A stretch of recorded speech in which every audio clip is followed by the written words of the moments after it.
Action Army, and the trigger mechanism and the pins, the whole 9 yards, replicated it in CAD. And then I did a spectrum analysis on it, on what it takes to break it.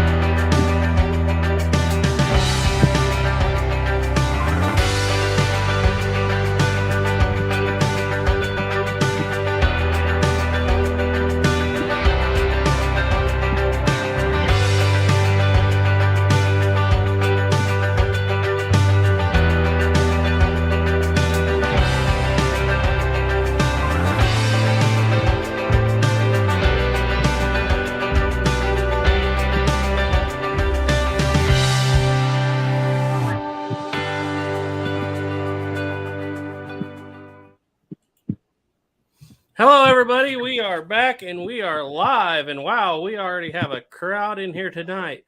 As you guys all know, I'm Garrett from 11 Bang Bang. Over here to the right is my co-host, Snapper. And, hey, guys. I say co-host, but we're streaming on all 3 channels. Duke can't be here tonight. He's still at work. We have a special guest tonight, Shiloh from Arm for You. And I want you guys all to make him welcome. He specializes. He has a YouTube channel. It is linked in the title of this video, and he specializes in some kind of oddball Old West firearms and milsurp stuff that you don't see. Good channel often. Too. Very good channel.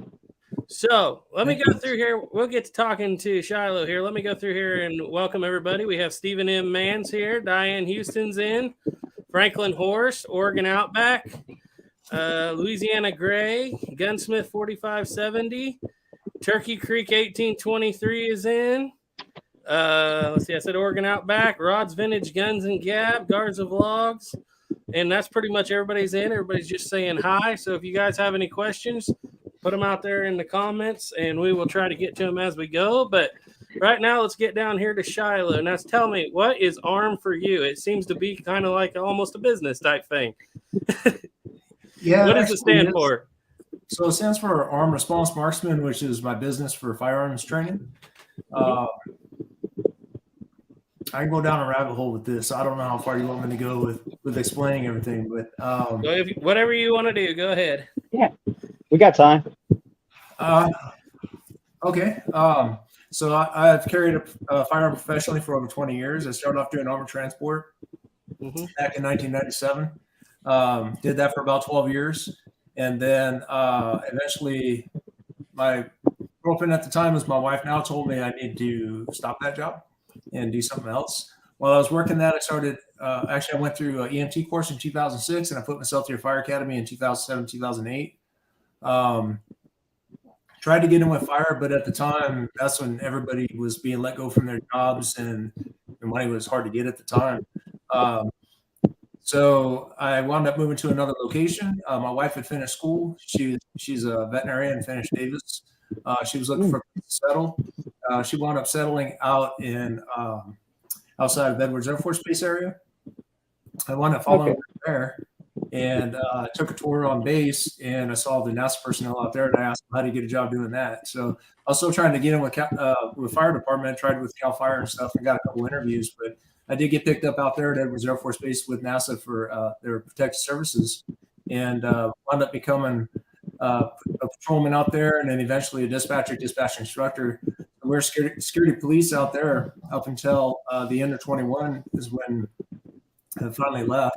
2016 is when I started really looking into wanting to instruct. I've been collecting firearms for most of my life, and I wanted to give back a little bit because we see on the news, everything's twisted. So I thought if anybody's interested, we'll put them back on track. And got certified as an NRA instructor, and then eventually USCCA instructor. And so I like, if there's anybody interested, I like giving that information back and helping them out. So for myself, like I said, I've been collecting for a long time. I've been reloading for over 20 years. What got me into reloading was I got a lever action Marlin, and it was in 3840. And so and this was, probably like, I don't know, 25 years ago at least now. And I said, how much for a box of ammo? And they pulled that box of ammo off the shelf, and they go, here you go, Winchester box of ammo, $50 then. And I was like, back then, that's a lot of money. Yeah. And I mean, when I was raised, man, I had no money growing up. So as I was getting older, I had to gain to get the funds. So that was a lot of money for me back then.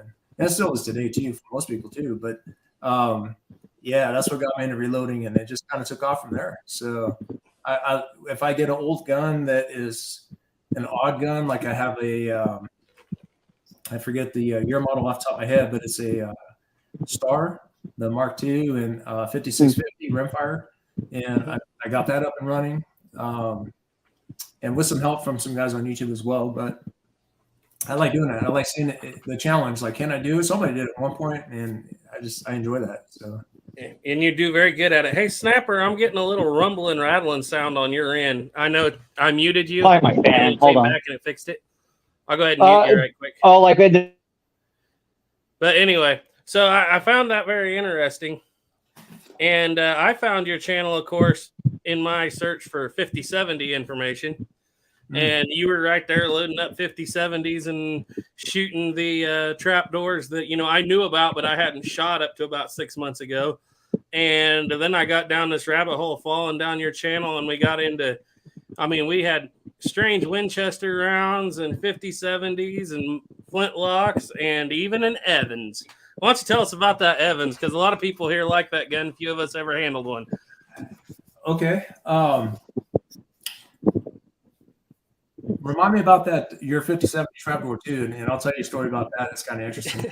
I like oddball stuff. My dad was kind of a historian when I was growing up, so he got me interested in a lot of different things. And different firearms were what kind of caught my interest. So I got all the basic stuff. I got your 1903s, your basic war model stuff for World War II, World War I, getting into Civil War just a little bit. With that Evans, it was just something completely different. Like the whole design and style of it is just completely different. So I watched a video. Do you mind if I say other channels on here? Go for it. Okay. Forgotten Weapons. I looked it up. Like what is this? And he showed it, but he didn't really take it apart because it was somebody else's. I believe it was going to be auctioned. Mm-hmm. But he explained how it worked. I was just intrigued by the design and how it worked. Wound up getting one, and the spring was broken. It wasn't correct, and I had to fix that to make it run. So long story short, I had to buy a second one, to see how that spring was to actually fix it. Now I have two that are running. You can't buy the ammunition, of course, because it's proprietary to the Evans. You have to get 44 Evans, and it's a healed bullet because it's not a standard 44 bullet. It's actually a little bit smaller so that it expands to the rifling, because the diameter of the bore is actually large, but the inner part where the shoulder goes into the seat is smaller. So if you put a standard size 44 bullet, it won't fit. So it has to be a smaller size diameter bullet. I think it's 419. And long story short, I think they did that so that you can keep firing, because of the black powder. It holds, I forget, like 28 rounds or something crazy like that. Really neat design. Wood on the top on the original ones. Then they did wood on the top and the bottom with the tubular magazine, stamp pieces of metal to make the gun. There's some drawbacks to it though. And in my video, I show that where I believe one cartridge didn't extract, and the next one, there's no way if it slides over to be able to get that one out, because the next one's trying to get in there at the same time. It's not fun. Take it down from the top to the bottom. So do you have any experience with needle rifles? I know that Justin G and Kingdom of Vinland are out here talking about Drysis and Shaspo. Do you have any? I know you collect a lot of guns. I don't know if you're into the needle fire guns. I think those are super cool. I've heard and done some research on them, and I guess the biggest problem was that they would enter the black powder and strike that primer to go off, and they would eventually corrode just because they're a weak point. I don't personally own one. I think the oldest one that I own German-wise is just after that's the 11 mil. So I have a real early single shot, and then I have I forget what model it is, the 71. That transition model. So it's the tubular magazine. You can shoot a single shot or load up the tube. Also an 11 mil. And that's what I'm working on right now too, is some black powder cartridges for that as well. No, the needle guns, I don't have any experience yet. Yeah. Let's get over here. We have a few more people in here. We have Yeshua T. We have let me see here. CBJW's in. Everything Black Powder's in. The Lone Dragoon is in. Justin G's in. The Kingdom of Vinland. Billy Bowie's in, and RJ's Guns and Stuff. And I don't see any other questions really. Everybody's just kind of still saying hello. So back to that 5070, and I know you have a story about that. But my question is, I shoot Remington rolling blocks. I shoot trapdoors. There's always the debate. Should the military have gone with the Remington rolling block? I have my own opinion. Everybody knows it. You have way more rolling blocks than I do. Do you have the Springfield model? No. You don't? I don't either. But what's your opinion? What's your opinion? And it don't have to be a hard opinion, but if they should have gone with the rolling block over the trapdoors. Mm-hmm. Well, I think you mentioned it about how the rolling blocks you have to extract the case by hand yourself. Mm-hmm. Whereas the trapdoors, you can pop in and it flings it out for you. So there is an advantage. Why they went to single shot, though, I think or kept in single shot, I find kind of interesting because they have the Henrys and eventually the Winchesters. But what they were saying, and correct me if I'm wrong, is that people are thinking, well, the military just didn't want to eat up a lot of ammo. Mm-hmm. Okay, but I think it was more supply train, trying to keep up with supply. No different than the food for the Army. If you can't feed your gun, you're kind of out of luck. So, and with that theory too, it went clear into World War I, even with the Enfields, how they had that slide that would cut across the magazine for that same thought process. We shoot only one at a time until we get overrun, then we'll pop that aside and then use our magazine. Yes. So to answer your question, for the military, I think the trapdoors probably work a little bit better just for flinging that cartridge out with the right ammo. Mm-hmm. Yeah, exactly. That's the kicker. The other thing is, if you put that same ammo in a rolling block, there's actually records of it doing the exact same thing. So, but I can't remember his name right off the top of my head. I'm going to do a video on it pretty soon, but I found a letter from a senator to, I believe it was Dreyer in 1877, and they were discussing the adoption of a newer rifle or a new design, and they both came to the conclusion of we can have a fancy rifle or we can keep this rifle and put shoes on the soldiers' feet this winter. When you look at it like that, it's like that's a whole new ballgame that in my opinion, people don't understand. There was a time when, and I'm not getting into politics here, but there was a time when the government didn't just print the money they needed. Yep. They had to actually work on a budget. And that's basically when everybody says the soldiers were at the bottom of the government's list. It's like everything in the 1870s was at the bottom of their list. They couldn't afford anything. Yeah, like look through the Indian Wars. So many accounts of, they were broke as a joke. Didn't even want to shoot that much for practice just because buying the ammo was expensive. 3 rounds, I think, a month per soldier. Yeah. It was it was very little. It was like one practice session a year of only like 5 or 6 rounds or something like that. But I like how Ian on Forgotten Weapons puts it best. The government at this time has one saying: how can we do it efficiently, effectively, and for no money? That's always the question. But anyway, you were going to talk about that 5070. You told me to remind you about it. Yeah, so I've got a story about everything, so I apologize. If I get to a point where I'm going down a rabbit hole with anything, just be like, time out, guys. That's what we're here for. We're here to listen to your stories. Go ahead. So the way I ran across my 5070 was I got a 73 rolling block, or 74, I'm sorry, rolling block. Let me back up here. It's been a long day. 74 trapdoor. There we go. Springfield. In 4570, correct? Mm-hmm. Okay. Mm-hmm. All right. 73 but made in 74, I'm assuming you're saying? Yes. Yeah, gotcha. So the early one. And my dad was telling me back, because he was doing a lot of research. They had 5070s prior to that. And this is before I had a computer and all this stuff. I was still just tinkering in the garage with reloading and such. But I went to a gun shop. There was a guy trying to sell a gun behind the counter, or to the people behind the counter. And I'm not the kind of person to like, hey, if it doesn't work out, let's go meet in the parking lot, because I think that's not very cool. But it didn't work out with him. I happened to leave at the same time, and we met. And I was like, so I just asked him, so what were you trying to sell? I'm just curious. And he showed me. And it was a Springfield. And I asked him how much he was asking for it. And they were telling him, I think, 200 at the time. So I said, well, do you mind if I think about it? I'll give you a holler. And he gave me his number. So I want to call him later. I said, yeah, I'm kind of interested. He goes, well, how about I just meet you in a parking lot and go from there? I said, okay. So I met him in the parking lot. I told him, I said, look, I don't have any money right now. I'd like to do more research on it. He goes, here, take the rifle. Just let me know when you're ready. I'm like, dude, you don't even know me. And I was trying to wait for where he lives. And he goes, no, you have a trustworthy face. All right. So I took it home and I did some research, and I noticed the muzzle was a little bit bigger.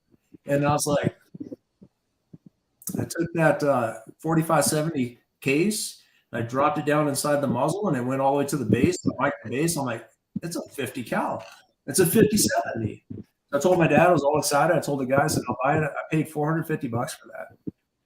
So for me, it was kind of exciting. I didn't pay much for it. Got a decent gun. I tried looking for others, and they've gone up in price. And so that's how I want to get there. It's pretty decent. The stock is a little work. I mean, you saw it in the video, I'm sure, but the gun itself is pretty good. And like you said, they hit hard. So was that the Model 66 or the Model 68 or what was it? The 3-band or the 2-band? I'd have to look back. It's one of those things that I played with, and then I put it away, and I moved on to something else. I can look for you if you want, or I can just pull up my video too and see. But yeah, that's fine. It's no big deal. I couldn't remember off the top of my head. There's some videos we've been talking about here lately on some bigger channels that seem to be very confused about trapdoor models, but I'm not going to go into that now. One in particular. But there's a few questions over here. I'm going to get over here too. Deja Vu's in. Mill Creek Range is in. Hi, Benji. I think that's Benji on there anyway. He said, hey, he's in Nova Scotia this week. Wow. Deja Vu, Kodak Tackman's in, said, I'm late, but I'm here. And if all you guys that are looking for Duke, he had to work tonight, but we are still streaming to his channel so he gets some views. Yashua T said, I have my grandpa's 3040 Krag. It's a great rifle. Rod's Vintage Guns and Grabs said, I'm a big 303 British fan. Have a really clean number 4 Mark 1 full issue video of it on my channel. Bowie said the only problem with the rolling block that the barrel gets really hot, super hot if you keep shooting it as long, and sometimes at the same type of ammunition that the trapdoor was using cooked. Both of them get hot. I can tell you that. Anything that shoots black powder gets extremely fast. Or hot. Excuse me. That single action I was shooting the other day. 50 rounds and you could barely hold on to the gun. I mean, it was crazy hot, crazy fast. And it's amazing how quicker they get hot in the summer than the winter. Yeah. Chris Klein said, hello, sorry I'm late.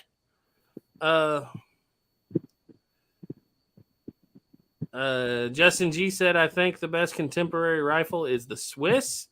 The Vetterli rifle is way more advanced than the trapdoor. I'll get into that here in just a little bit, but I don't want to go down a rabbit hole either, because if you guys get me talking too much about trapdoors, we'll never get out of here. The Swiss have rolling blocks though too. Yeah. The Vetterli may be more advanced. They had a magazine. It still has some major troubles if you just pick up one of those early Swiss Vetterlis and just go to shoot it. Watch out the stock don't come apart in your face. Yeah. There's a few issues. My thing on that is that Vetterli came and went while we had the trapdoor, and we got something even better and made it through without any issue. But that's just my thoughts on it. Low development. So anyway, back to, did you find out what your gun was? Oh no, I'm sorry. I Oh didn't. no, know you didn't that. have to. It's no I big did deal. mention it. I got an idea. Everybody who's curious, go to his channel and check it out. There you go. Go subscribe while you're over there. There's So one you thing had I'd a- like to add ahead. to that though, because you've been reloading for that too, I believe. And I think what I wound up doing was I sized that down to a 5. I think it was a 510 bullet, and it comes out at 515. And I believe I was hitting at 100 yards. I did that a while back and tried it and then put it away. But I think I would leave it alone. I wouldn't size it down. I would just leave it out of the mold at the 515. So give it. At 5,000 clearance is pretty decent. I mean, that's pretty good. Yeah, And it gives you a little extra bite in those the rifling. And so I was going to try to do it again and just see if I get any better results. But I'm also not trying to get, Have you guys tried hollow base bullets, or are you just worried about taking away the weight for the hard hitting? on what? In the 50-70. 50-70 doesn't shoot a hollow base bullet, and No, I mean, but if you use the hollow base, do you think it would work? It might. Here's the thing: 45-70, the 405 bullet did use a hollow base. 50-70 didn't use a hollow base because in experiments they had a hard time getting it to expand out of the casing right off the bat. The casing was giving them issues. They kind of worked that out with the 405, but then they found that the hollow base was, I think it was the hollow base that was causing it to tumble and not quite enough weight. So they go up to the 500 grain bullet in 1879. Well, basically 1882. They use it in 1879. They adopt it full cross in 1882. And they find they can get 200 more yards of true accuracy out of that non-hollow base bullet. That makes sense. Go ahead. I didn't want to. Go ahead, Shiloh. You got any thoughts on that? Sorry. No. To be honest with you, I like how you can rattle this stuff right on top of your head, because I've done a bunch of research on stuff to see what I was going to do for the moment. And even for me, I'll reflect back on my videos to be like, what did I do? I'm the same way. You're catching me right in the middle of one of the biggest studies I've ever done in my life. So literally I'm focusing on nothing else. If you ask me a Colt question right now, I couldn't tell you what year the Patterson probably even came out anymore. I can't remember Colt at the moment. So that's just information. Yeah. So we have to forget things to learn new things. Yeah, you had a question you were discussing with Snapper before we went live, though. And it had to do with basically relining and preserving, and when does a gun go from a shooter to killing collector value, and just go ahead on that conversation. You guys were going good before I interrupted you and we went live. No worries. So I was watching some of Snapper's videos, and he's got some really cool stuff like how to nickel plate and all, and looking into reworking firearms and such. And I like that. I like that kind of stuff, because doing a Glock or doing a modern gun, it's really just what do they call it? It's just pushing pins, really. And then you put a new part in and you push your pins back. So if you're going to do guns, it's reshaping and so forth. So for myself, I was taught by a guy way up north, Northern California, who worked with, I don't even know if he's still around. I hope he is. His name's Jay Strite with Ravens Roost. And he worked with Walt Kurse for the Kurse converters. Mm-hmm. And he was teaching me how to refinish firearms. So he said, he had me do my own. And he was like, you don't take something that is acceptable, like an old Smith or old Colt or something, and think you blew it and think you're going to get value out of it. No, it kills the value. It'll murder the value overnight. It could, unless it could, depending on what it is and who does it. Sometimes, yeah. So if you got a low value gun and you put some work into it, it picks it up by 10%, you didn't lose anything.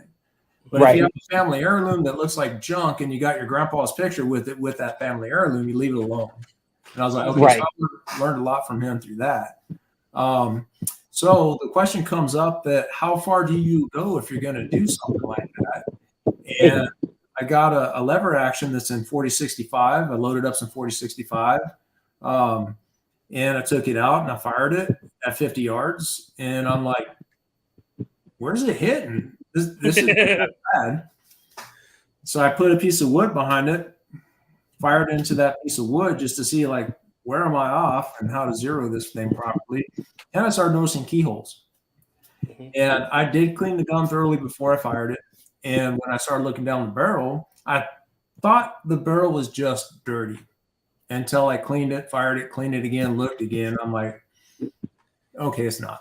The rifle is pretty bad. So even at the muzzle, it's pretty bad. So question comes up: do you leave it alone as a wall hanger? Well, or do you reline it and then have a shooter? so there's kind of two ways to look at it. Is there a way to repair the original rifling? Is there any way to do that? And now, if it is just at the muzzle, like the crowning being messed up, or the last few, I'd say inch and a half of the muzzle itself, into the rifling is bad, and what's causing your problem, you could counterbore it from the front. And the military did this for a long time too. If there's damage there, you stick it in a lathe, or you could use a reamer, I guess, and you would just remove that rifling, make it all new, and put a brand new crown on the top of the barrel. And if that fixes it, you're good. And that doesn't kill the value too much. It doesn't hurt it too much because you're still shooting through the original rifling. Mm-hmm. But I would also have to look at the gun itself. If it had like a beautiful finish on it, and I mean, it was just like gorgeous gun with a crappy, bore, I would say leave it, because somebody would probably want it as a beautiful, perfect wall hanger that isn't going to shoot it anyway. Right. Now, if it is a gun that, and there's also another thought on this. If it's your gun and it's your gun and you don't care, you want it to be your gun, you're never going to get rid of it, and you want to shoot it, by all means, fix it. By all means, fix it. But I would go through the steps of, is it repairable without adding new parts? And then, is it repairable with as least work possible? And then, is it repairable by just relining it? And relining a gun, depending on what it is and the people who look at it, some people, they don't see it as a big deal because you'll run across them all the time. Now, there's some guns that had special rifling, really special rifling, like the Colts had the, progressive rifling, which starts off straight and then speeds up. That kind of stuff, you can't really replicate that without ruining the rifling. By putting modern rifling in it, it no longer has that. It's losing a part of itself.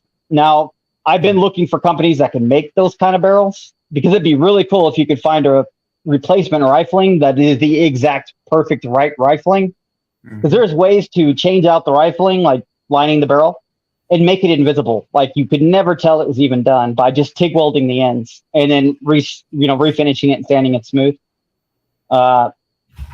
It's so, I would say it's like 1 to 10 on a million different things you want to look at on the finish versus the gun versus the value of the gun versus the value of the gun if it was refinished, all that kind of stuff. And there's a lot of people who will still not see your point of view, because I do not like old guns that have been sent to these refinishing companies, even like Turnbull, that they'll make a gun look brand spanking new again, even though they did it right and they did it good. Yeah, they throw away so many parts. I've seen 3 guns go through their company where the only part that came back that was on that gun when it left was the frame. Nothing else was there anymore. The barrel's different. Everything's different. They remark it and say the gun's perfectly all matching serial numbers, and it's not. Everything's brand new except for the frame. So then I'm like, well, why don't you just go buy a 3rd or 4th gen Colt then and just have it marked up to look like an old gun? Yeah. It really depends, because you'll always find a person who will want it for what it is, not what it could be or what it should be, but what it is. And it's always down to, it's your gun. What do you want to do with it? If you want to shoot it and you want to be able to hit things out at a distance with it, by all means, do whatever it takes to do that. But try not to bubba it too much. Yeah, just in case the next guy.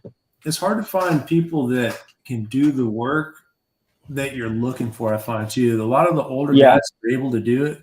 People know they're good at it. And they are, I've checked in a few companies, and one guy I spoke with, he's like, yeah, my wife is in bad shape right now. I got to take care of her. So I'm way behind.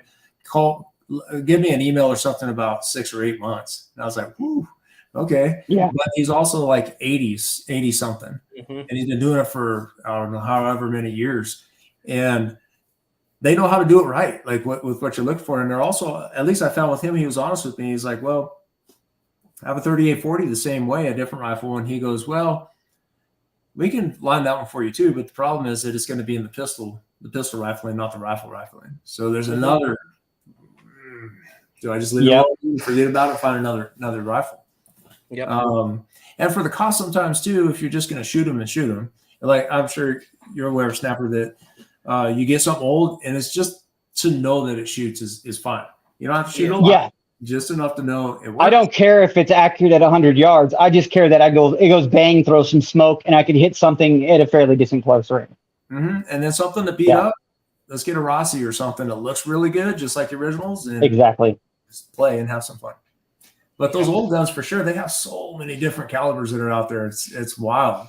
Like, 44s and 45s and all that stuff that we're used to seeing. But I think you guys were talking about before too, like the 5100s you guys were talking about for the rolling blocks, some of that stuff, or the Sharps. Yeah, the 5090s, 5110s, and the Buffalo rounds. Oddballs. That is a crazy round. Yeah. Oh, that ain't nothing. When you go look up the Sharps 5140. That one will. But I know Steven Mountain Man's out there. He's gonna say a 72 150 Waka, whatever he calls it. He's got a stomping round too. That's basically designed out of a brass 12 gauge shell. Huh. But he's not going to have a shoulder after he shoots it once, though. But it's going to be one heck of a round. What's funny is all those are the big Buffalo rounds, and most of the big ones, like the 5140, came out around in the mid 1880s and 1890s after they were all after the Buffalo were all gone. Yeah. Then they became elephant guns. That's basically what they were.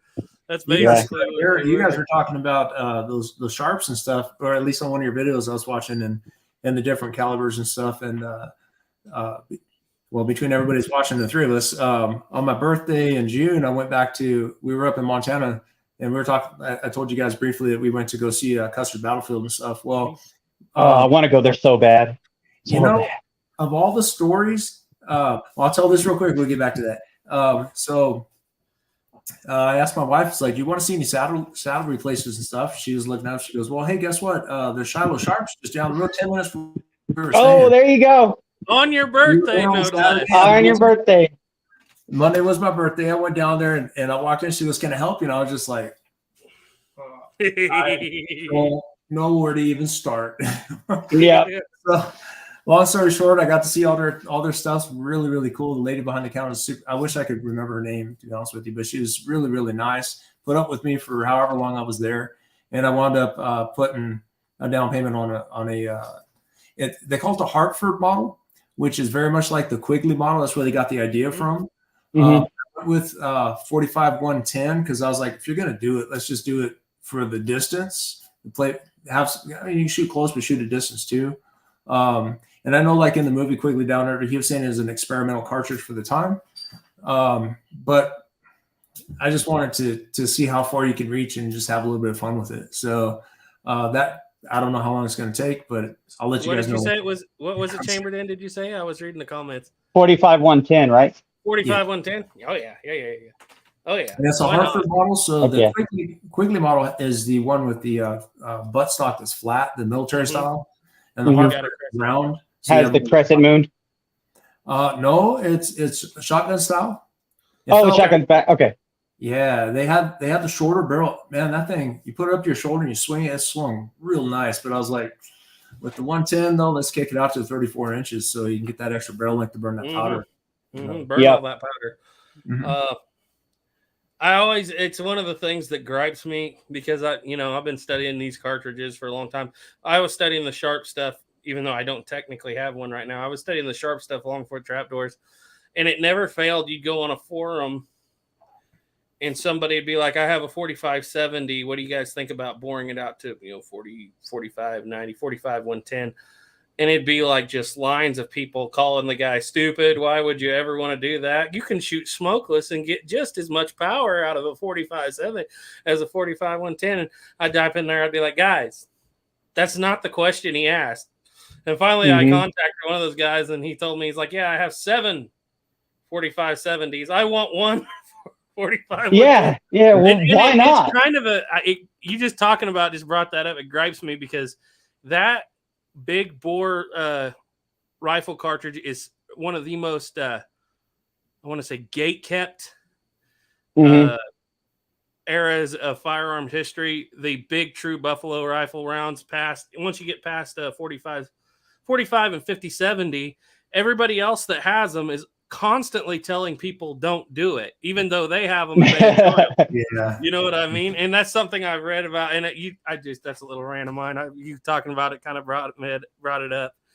Well, when there's very few out there, they go for a lot more money than they do when there's a bunch. Iron Wings 3187 said, "How are we doing, Garrett? Hope I was up." Yes, you did help me out. Thank you very much. Mukwa, Stephen. Yep, that's what it was. 72-150 Mukwa. Gray Pilgrims out there. Hey, I got your email, Gray, and I had not seen those channels. I appreciate that.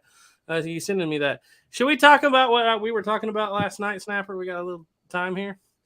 What were we talking about last night? Not the big thing, but we're talking about at some point finding a week where we can get together with everybody that we know.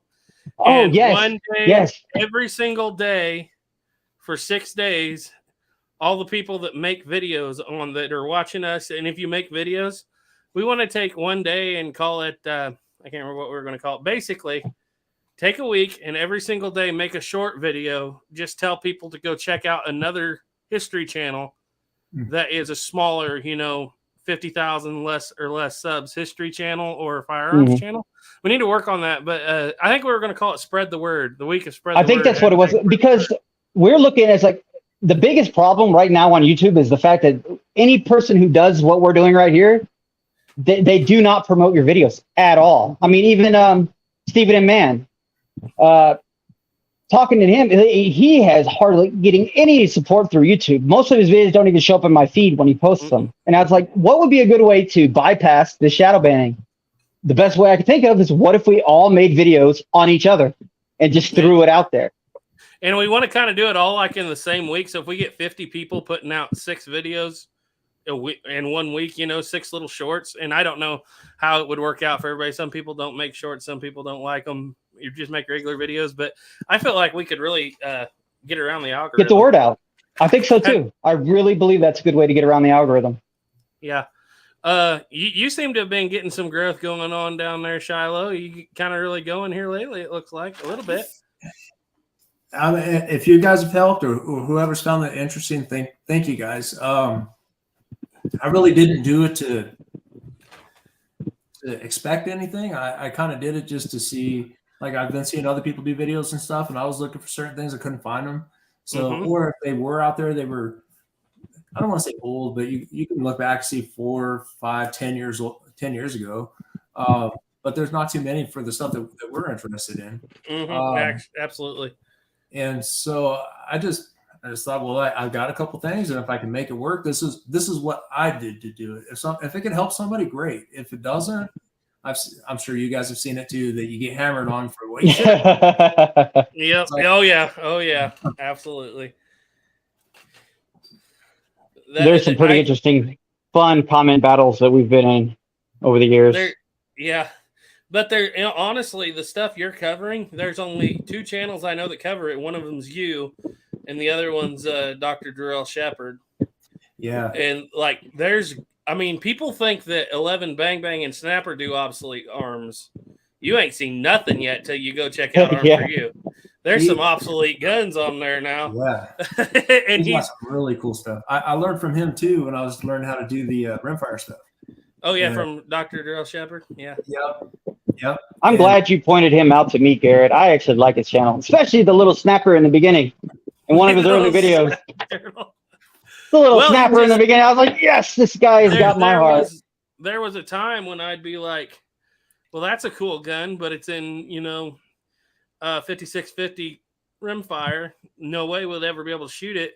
And then there's channels like you and him that are like, we can put conversion blocks in these old guns. We can make this ammo. And the first time I saw that, that was like, whole new world of firearms just opened up. We can make rimfire ammo that I never even thought about making it like that. And we've made a lot of 32 rimfire, 38 rimfire, But we're working right now on. I actually have some stuff right here working right now, and I know I've said this a couple times because it's always a work in progress. But I have some actual 28 gauge brass. Yeah. These are going to become 58 rimfire. Oop, there we go. Is that Drop hard it. to find right now, that 28 gauge? I know there's a lot of brasses getting tough. No. Okay. Actually, I spent 3 months hunting 50-70. 50-70 is the hardest brass you can look for right now. Everything black powder is making out of 50-90 because 50-90 is easier to find. Down, yeah. And we bought this Type 1 Allen conversion 58 rimfire, and I was like, well, we need 28 gauge brass. And Caleb was like, well, we'll never find that. Start looking. This was from it's Magtech, but it was from, I can't remember where it was from, but basically $20, $25 a box is like $1 a shot for this brass. I was like, you've got to be kidding me. Brass is not that cheap anywhere right now. Is that large rifle primer? What's that? Is that a large rifle primer too? Yeah. Or is it a shotgun? It's I believe these are actually large rifle, empty, unprimed. Large pistol primers. Large pistol. Okay. I mean, you could use large rifle primers too, honestly, but yeah, I couldn't believe it. I was like, brass shotgun shells. I used to think $1 a piece for empty brass was expensive. Not anymore. I think and the world changed. 50-70, I paid $8 a shot for empty brass. 43 Spanish, it was $7 a shot, and I thought that was expensive, but at least it was available. Rod's Vintage Gun said, Magtech brass here is $80 for 20 casings. Well, you're getting in the wrong place. Look it up on the internet. I think altogether with tax, it was like $35 a box of 25. So you might look it up. I don't think we got a smoking deal, but we grabbed 2 boxes, and that'll take us a long way on a single shot. 50 rounds take us a long way. I think there are some people on the net, though, that are kind of sketchy, and they look real cheap, and you're like, how are you selling like 1,000 primers for, like back in the old days, $40, and you go to Midway and they don't have it. So it's I cannot remember exactly where this is, but it is a really well-known place that sells just shotgun shells and brass shotgun shells. And it's like, and they had everything. I don't know if they still have it in stock, but it was not expensive. It has a picture of a duck on their logo, and it's like #1 place for shotgun shooters or something like that. And it was a really good deal. So yeah, easier to find than 50-70, that's for sure. Oh, and Gray Pilgrim said he has 50-70 brass, about 30 pieces. Yeah, it's like 30 pieces of silver, isn't it? Yeah. You don't ever want to part with it. You know, it's sad when you see it all the time, and then you're like, one day. And then when that day comes that you really want it and it's not there. I've used some of that 50-70 brass to trim down for the Swiss rolling block that's in 40, I think it's 42. Mm-hmm. And looking back now, if you can't find 57, luckily I have both, so I could do 50-70 for my 50-70 stuff and then the 42 for that. But it makes you kind of cringe sometimes. You're like, ooh, maybe I should have done that. Yeah. So when you bought your 50-70 brass, was it terribly expensive? You know, or did you get I've in had time? that for some time now. Yeah. I mean, I'm trying to remember when the last time I bought a batch. It wasn't too long ago, but I know Starline used to make it, so it would have been cheap, 10 years ago or less. I didn't get it all too long ago. I think it was either right before or just during COVID or something like that. It was. I didn't know it was gone until you guys had mentioned it. I'm like, really? And I looked it up. Oh, I guess so. All right. Whole different world 2 years ago, and as far as ammunition goes, and it's never going back down. So no, that's why I shoot a lot. Honest to God, even the antique market changed incredibly in the last 2 years. I mean, before COVID, there's so many guns that you could get in certain price groups that you can't even touch now. Yeah. Yep. Yeah. Yeah, that was it. That was it. Gunsmith 4570 Ballistic Products. That's what they were. The world's #1 shotgun sellers or whatever. Ballistic Products. That's the name of it. So the reason why I was asking is because I have an Army Sport sharps, and it's in 54. But somebody had talked about using, and I forget the gauge off the top of my head, shotgun shell, and loading that up instead of using the paper cartridges, because that sleeve that's inside is stuck and I can't get it out. I thought about trimming it out, but I was like, after seeing that, I was like, well, I could just use those cartridges. It butts right up against the plate, and it's all sealed up anyway. And I have others that are I think I have a couple of Pedersolis and stuff. I have 1, 2, 3, at least 3 of those. So that one can, if we can put those shotgun shells in there and make it work, I thought it'd be a lot easier and try it out. Yep. That's a good I need to get. I need a sharp. Seal the breech better, probably. That'd be kind of cool. Yeah. I would love to have Sharp's carbine chambered in 5070. It's hard to find them now. Everybody's got them in 4570. I know they did exist, and I've had some people point them out to me. One of these days when I have the money, I'm going to get one of those. Well, get one of 54, and then you can put a liner in there for 50. And yeah, there you go. Yeah. You got off into the, I don't know if you buy military heritage flintlocks, but you got off into the flintlocks too. I don't know if you've been in them for a long time, but was that like Veteran Arms, military heritage? Where do you get your flintlocks? I like military heritage. I'm trying to remember which. There was a company. I don't want to talk bad about anybody, but there's one that's out there. Do you guys want to know the company or no? Go ahead. That's what we're here for. Yes, that's what we're here for. Keep other people from making the same mistakes as we. I don't want to bash them, but I believe it was called Middlesex. I think that's Middlesex Village. And simple stuff, bayonet and a couple of slings. It was something really simple. And you go to the site, you'll find that you can buy them, you purchase them, and they didn't have them in stock. And then so later I was like, hey, I was just curious what the status was, and I didn't hear anything, so I called.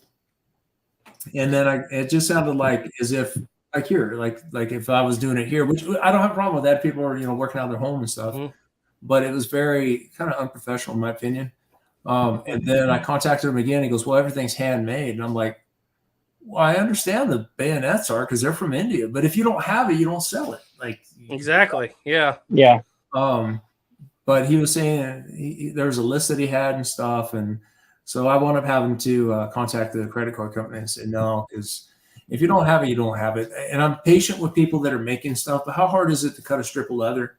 It's and put a simple buckle on it and do a couple stitches. It's not rocket science.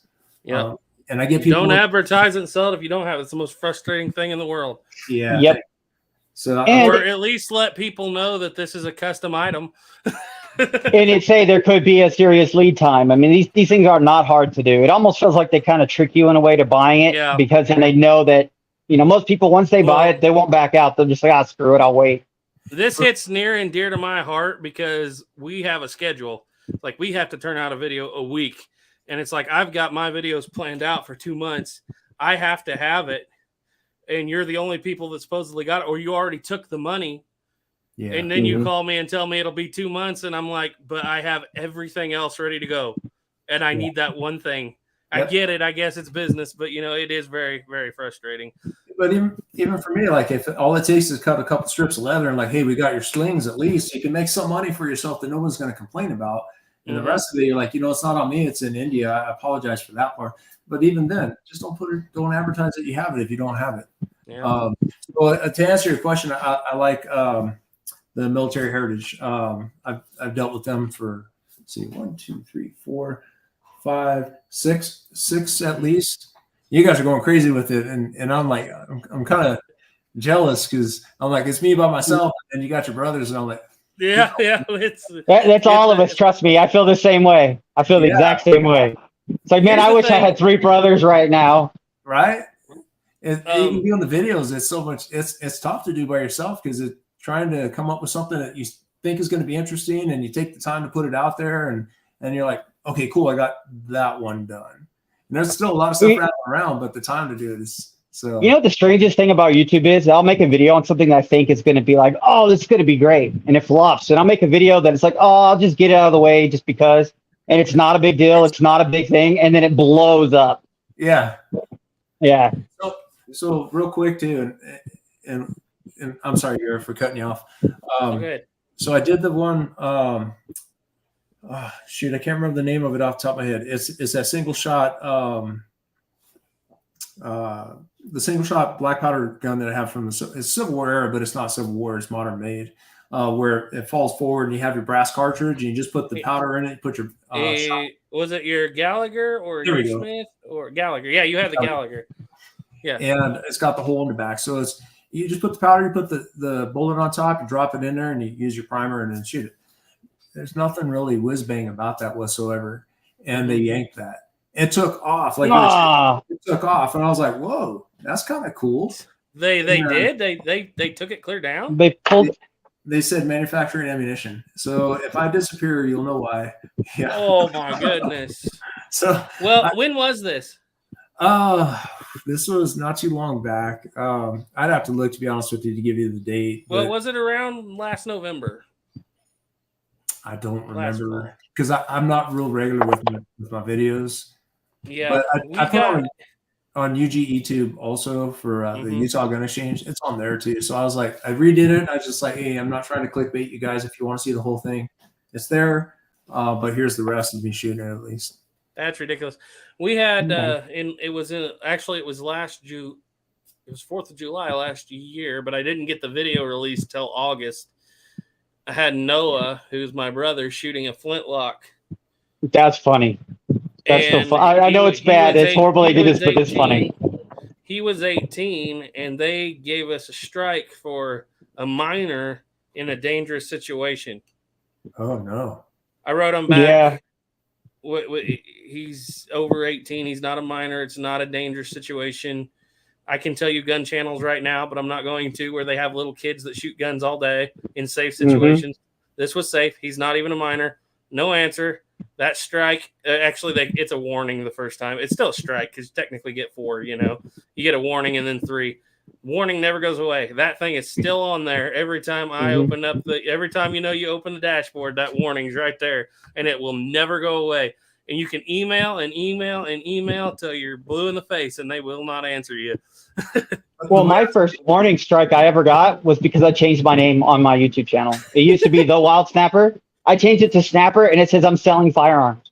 Or, like Snapper's Antique Firearms. It says I'm selling firearms. I'm like, I'm not selling firearms. I buy firearms, but I never sell them.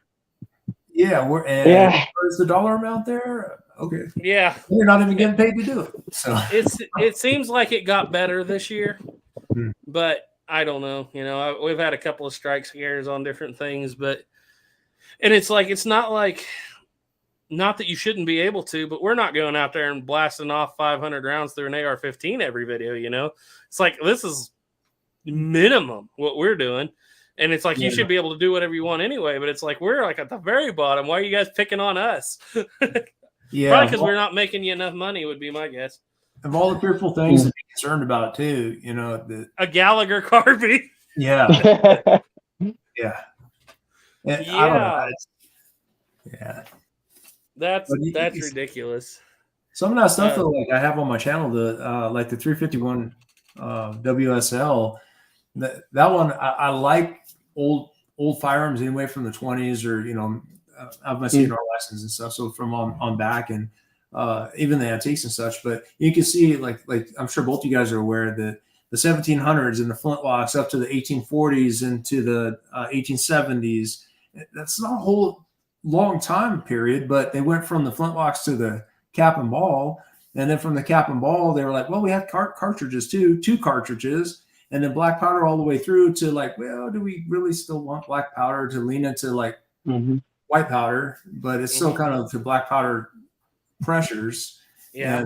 And so when it comes to people wondering like, well, how can I do this and be safe? I don't understand what the problem is if you're trying to do it correctly. And we're showing like, hey, this is how you can do it. I'm proving to you with this old rifle. My rifle, for me, it works for me.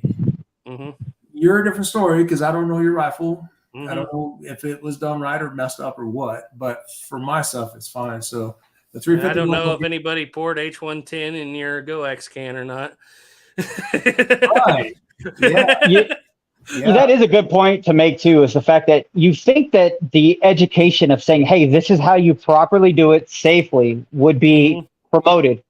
But the idea of saying we don't show it at all, and that, I don't know about you guys, but I have personally seen people go to a range with a brand new black powder gun, like a muzzle loader, and have smokeless powder with them, not even buy black powder. I have seen that before.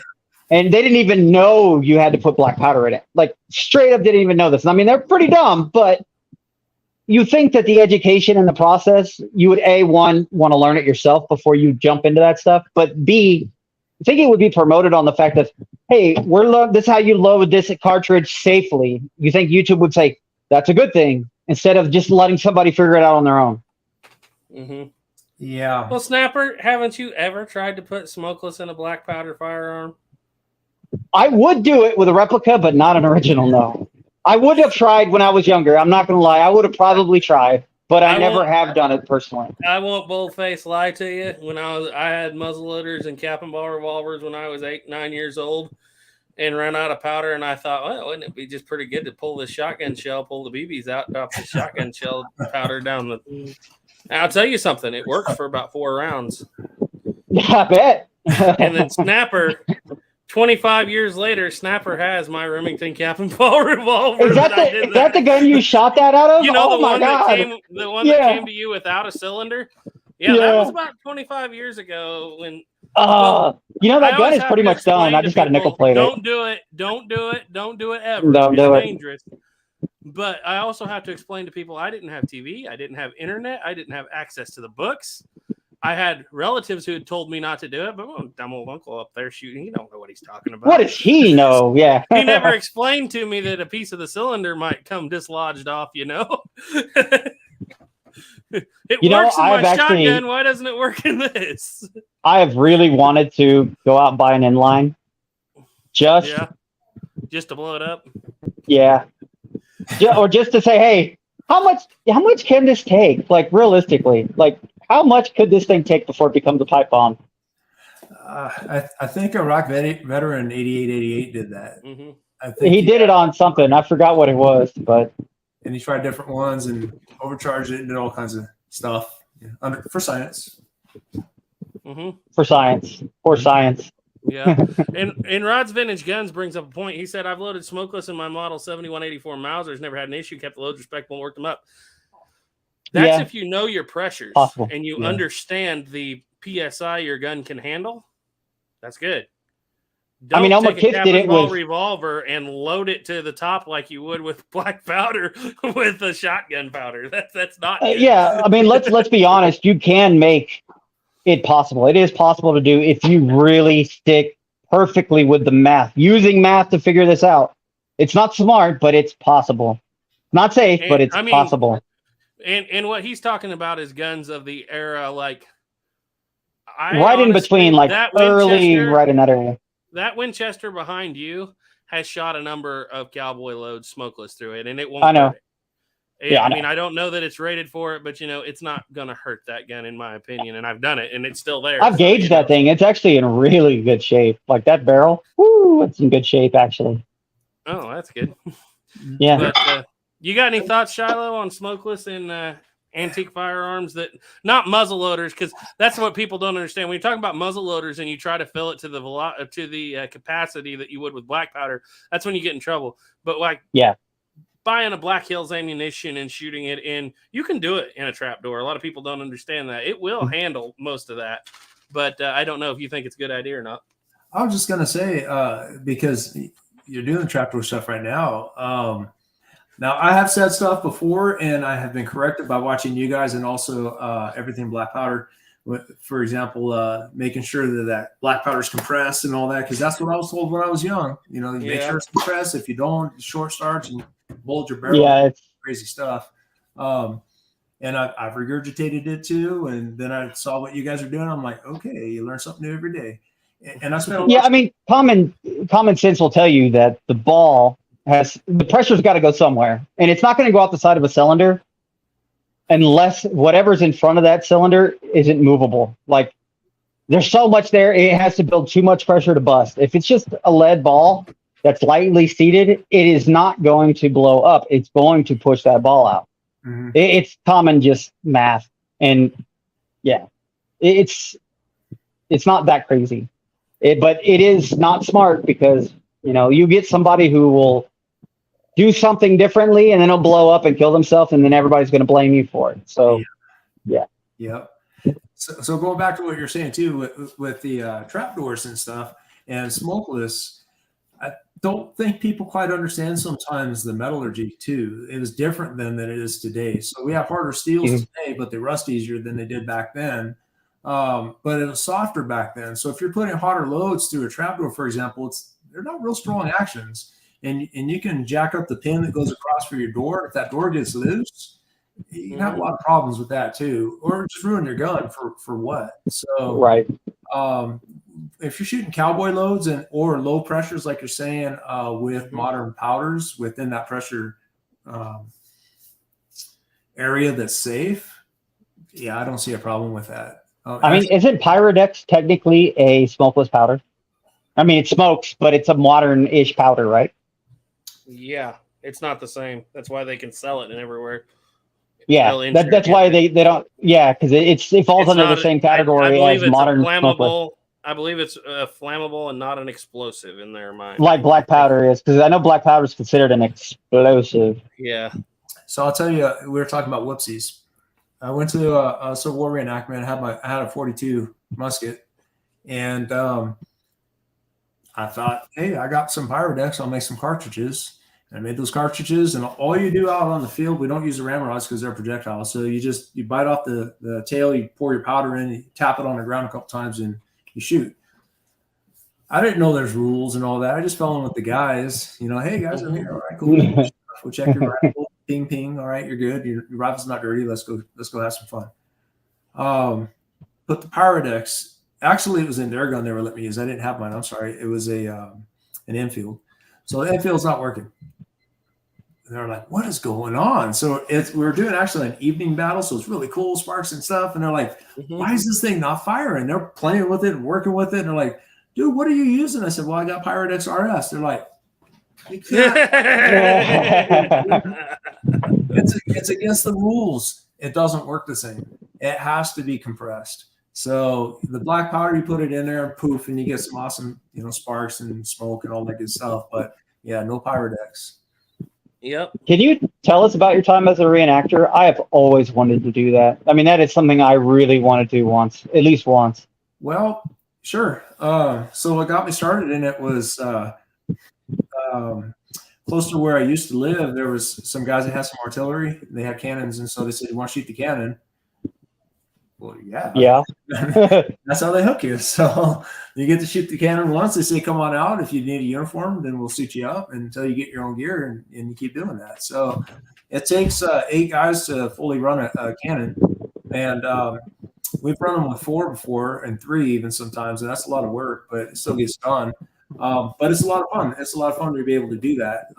With the artillery pieces that they had 2 original 1861 Korean ordnance rifles. They had 2 61 Parrots, 2 62 Parrots, and 2, I think there were 6-pounders. The 2 originals, everything else was a reproduction. And then eventually I got into doing infantry because we were doing annual events and we were marching. And so I was like, if we have to march in front of a crowd just to say, like, here we are, for the artillery, I'm going to go into infantry. So I went into infantry, and that's when I started getting into the muskets and stuff and learning more about that, and had a little bit of fun with that too, because it's kind of fun to move, with a unit, and pull forward and back. And there's a really cool, it's kind of tough to find, but it's called Hart's Engineers Company E, 3rd Company E. That's the unit I was falling in with. They do have a really neat video that shows all of us on the battlefield. They have pyrotechnics and stuff, and we walking along, they pop up heat moss and all kinds of cool stuff, and it was a lot of fun. Actors go out there and stuff too. Peter Shereko from Tombstone, we've met a handful of times. Oh wow! C. Thomas Howell, he was out there and with his kids. What's his name? Tron. Melissa Gilbert was his wife. She was out there before. Gosh, I can't remember his name now. But Tron was out there too, and dressing up. And, yeah, a lot of people out there. It's pretty fun. Cool. I don't know if that's what you want to hear. I can tell you more, but you can ask and I'll answer your question. We got a couple questions over here, but a couple statements. Everything Black Powder said. I shot smokeless 50-70 out of my 68 trapdoor last weekend. Was wimpy, but it worked well. Yeah, that's something I want to point out. A lot of people assume that just because this is a smokeless round, no matter how light it's going to be more powerful than the old nasty black powder. That's not true in the least. You can get pressures. Now here's the difference. You can get pressures and you can get the same FPS out of a black powder cartridge that you can not out of a Magnum smokeless load, but a standard smokeless load. It's just the arch of that pressure is different. That pressure builds as it goes down the barrel, whereas with smokeless, boom, it's all right there. So it peaks, 70 and then it comes off. A 70 grain black powder 50-70 will absolutely run the living daylights out of a cowboy load 50-70 or 45-70. They talk about those guns kicking in the old days with 500 grain loads and 500 grain bullets and 70 grain loads. I was reading about a guy that was bruised when he came back in from competing with the actually it was the 80 grain load. He came back in. He has bruised from his bicep all the way through his whole pectoral muscle black. Wow. So you can get there. You can get there with smokeless. People don't or with black powder. People don't understand that. A couple questions here. Oh, go ahead. Sorry. So, real quick, have you ever tried to do it the old way at the show where they hold the stock behind their head and Creedmoor stance? Have you ever tried that? Any of those stances? I've tried. I did it as a kid, but not with a actually. BB gun. Before I was doing black powder a lot, so I've tried it with cowboy loads, but I didn't see the advantage, I guess. Okay, yeah. I was kind of curious to see what it feels like. I'll have to do it one day just to see. Well, if you have a really long barrel sharps, I bet you it's a whole.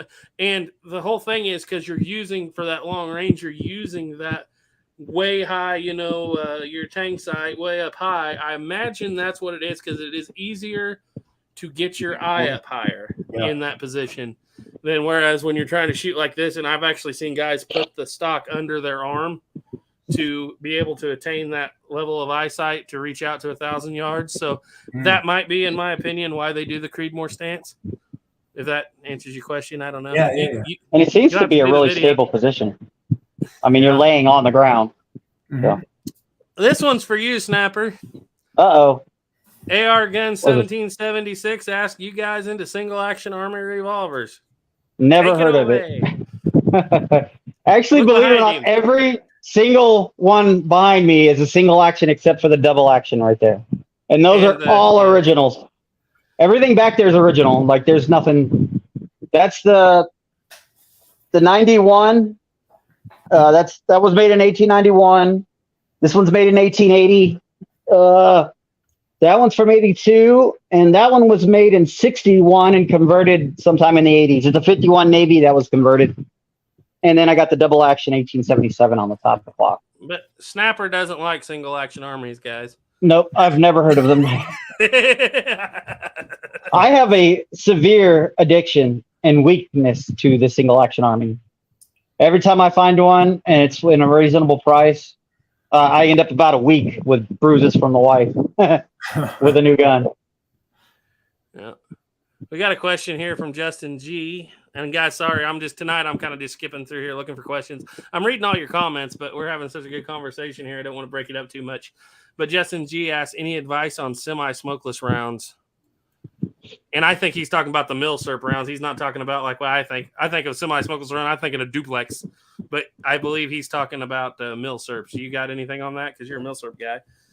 What do you mean like semi-smokeless? Like 303s or? I believe like that there Cordite? is Cordite's considered semi-smokeless, isn't it? Oh, okay. I've reloaded 303s, 30-06.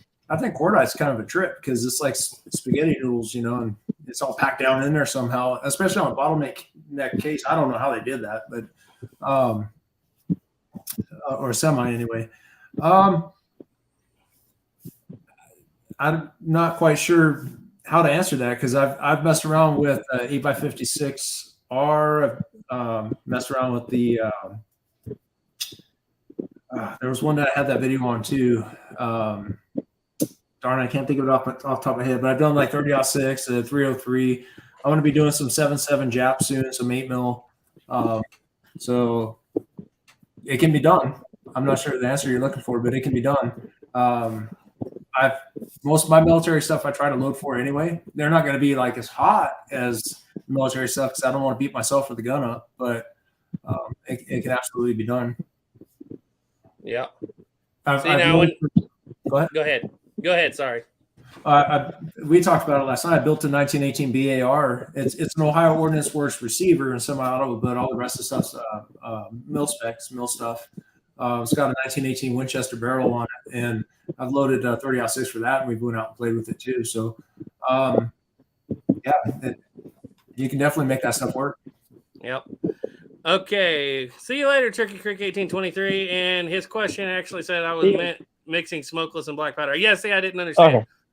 Okay. You got any duplex loads is what I would call it. So, a buddy of mine was telling me about a guy that gave him some black powder. He goes, "Here, try this out. This will get you out there to 1,000 yards on whatever it was he was shooting as black powder."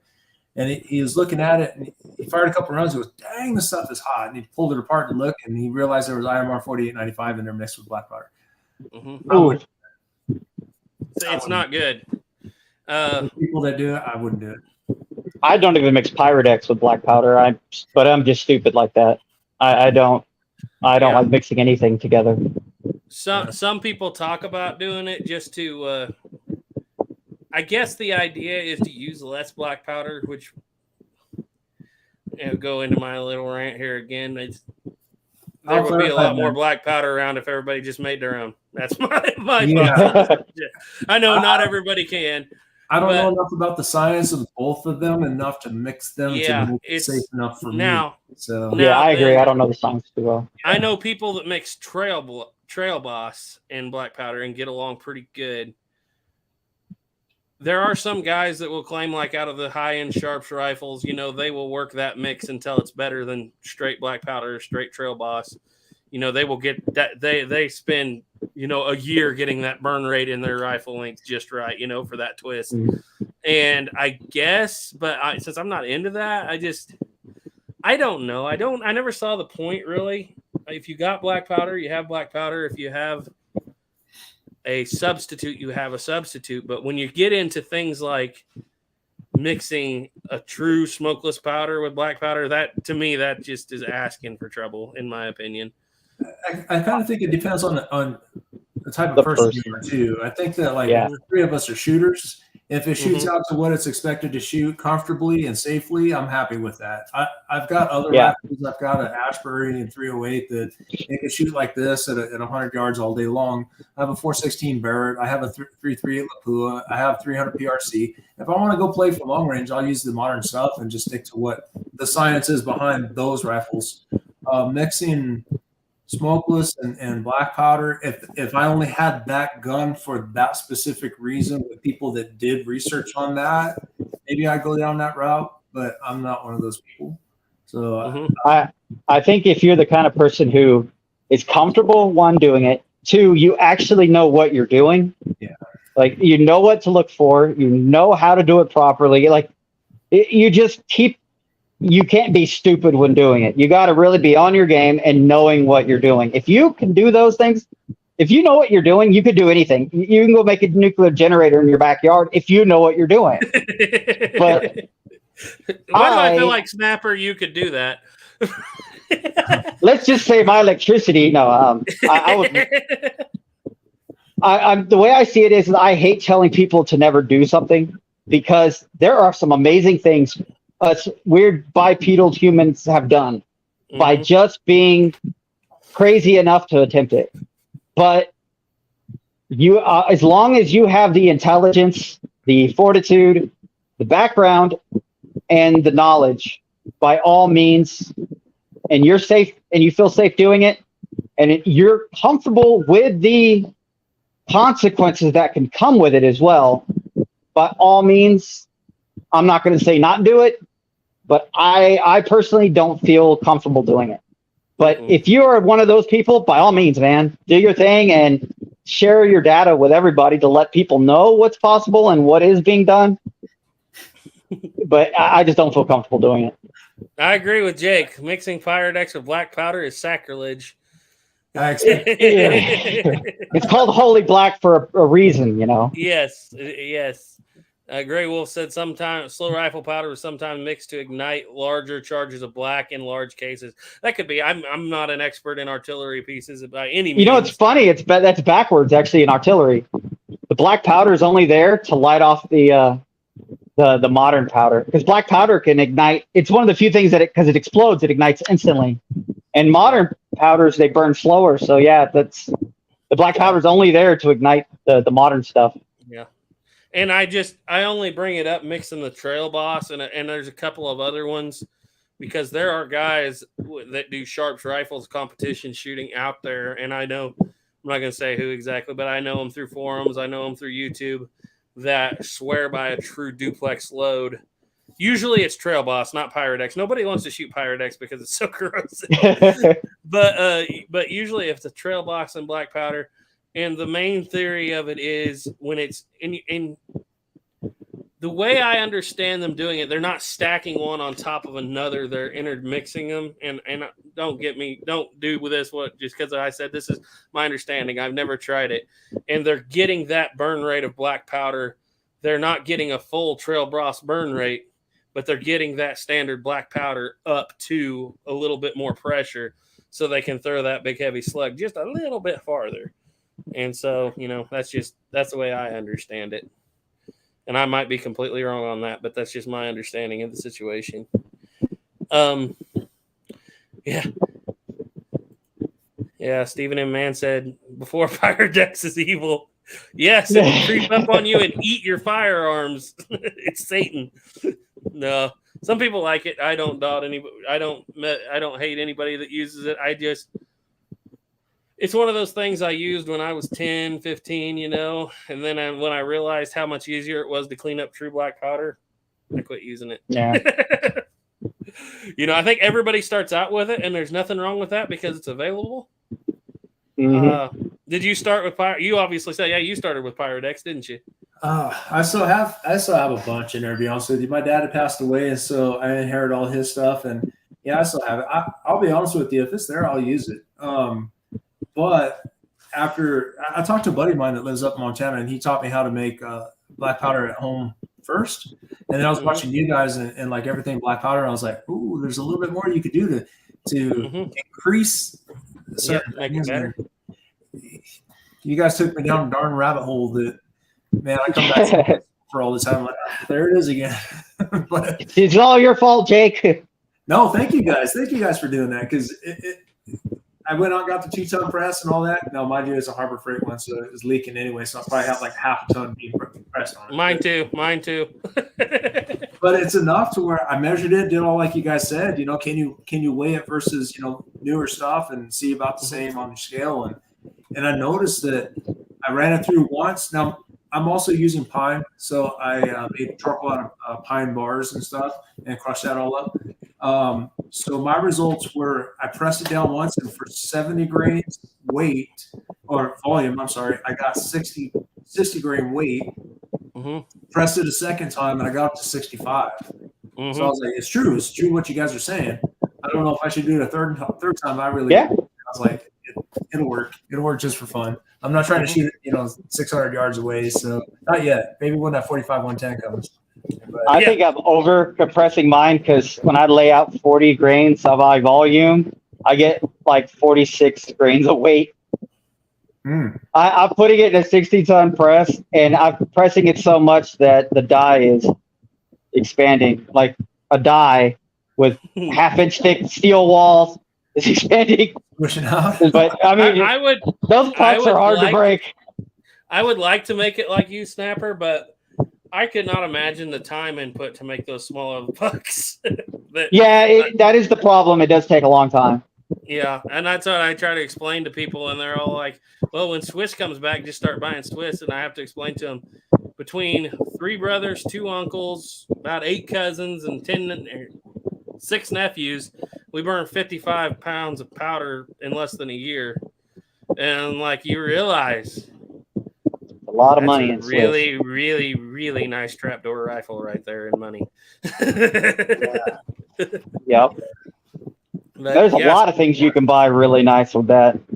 And if if you're a few hundred, or if you're 100 feet per second under, it's like Jake said, so long as you're not shooting like a cartridge, put your 10 more grains in there, Yep. especially in a muzzle loader. But that brings me back to you were doing these military heritage things, and that's one of the first things I saw you do, because I'm a big fan of the Northwest Trade Gun, and the India Northwest Trade Gun isn't exactly correct, but it's pretty close, especially for the money. And you and I both did basically the same thing with our Northwest Trade Guns, but you made a video series out of it. And what would you say is your favorite military heritage gun that you have? Ooh, either the blunderbuss or the trade gun. Mm-hmm. I think the trade gun's kind of clunky, but it's fun. To me, it came out real nice. We just came, like I said, we did that trip up to Montana stuff. We went to Cody Firearms Museum. They have a trade gun that's there. It looks very similar to this, except I think they had a Chiefs model that was there. So I saw the differences between the trade gun and the Chiefs model. The Chiefs model is different. It's a little fancier, I think. But it is very close to this, and it's close enough for me to enjoy it just for what it is.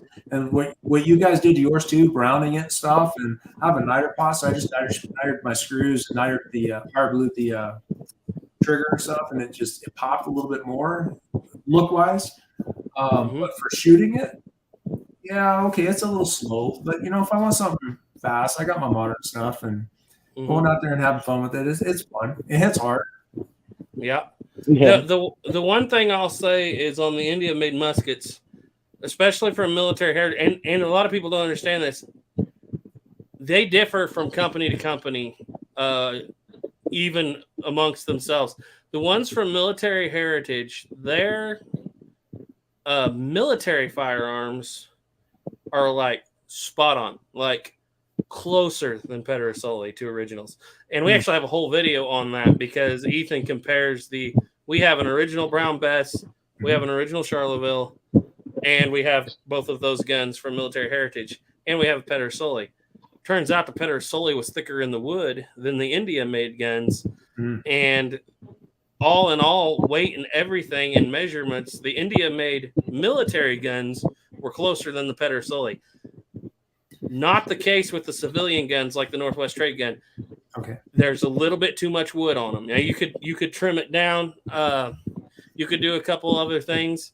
And Duke was the one who pointed out to me, because he, of course, always handles originals. And then he handled that, and he's like, it just feels too thick in your hand. And that was when I realized, yeah, that's their difference. They don't have a military standard like they would with the reenactors to keep up with, on their civilian guns. Still good guns, just especially when you consider they're less than half the cost. Oh, yeah. But it's just a little bit thicker in the wood on the civilian. In all fairness, looking back, we're taking a handful of items, though, right? Popular items, for example. So if everybody thought, hey, guess what they used in 1876? They used Colts, single actions, and it's like, there's a lot of stuff that's out there that's unheard of, especially during the Civil War. Bacon arms, Manhattan arms. You had Holbert. Was it Merwin and Holbert? No, that's Merwin and Holbert. That's it. Yeah. So all these different. Well, that was 1880s, right? Late 70s, 80s. Yeah, moving forward in different types of designs.